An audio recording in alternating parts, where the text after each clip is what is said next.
ఒకరి గెలుపు అందరికీ ఆనందాన్ని ఇవ్వదండి. కొంతమంది మాత్రం వాటిని ఒప్పుకుంటూ ఉంటారు. కొంతమంది ఒప్పుకోలేకపోతూ ఉంటారు. ఎందుకు అనంటే, వాళ్ళు మానసికంగా పేదవాళ్ళు.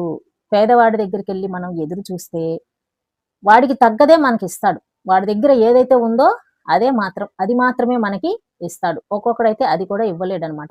అసలు రేపటి పరిస్థితి ఏమిటి అని తెలియని ఒక పేదవాడి దగ్గరికెళ్లి మనం పంచభక్ష పరిమాణాలతో మనకు భోజనం కావాలని, నగలు కావాలని, బట్టలు కావాలని అడగటం ఎంత వెర్రితనమో!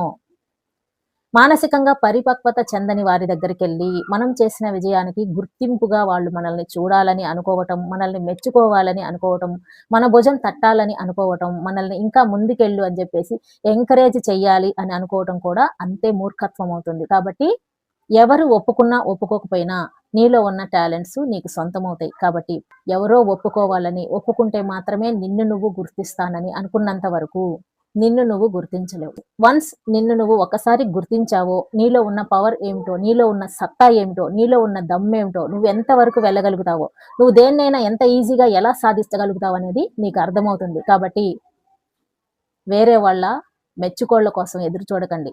మీరు చేయాల్సిన పనిని నిశ్చయంగా, నిర్భయంగా, ధైర్యంగా అడుగులు ముందుకేస్తూ చేసేయండి. ఖచ్చితంగా విజయం మీదే.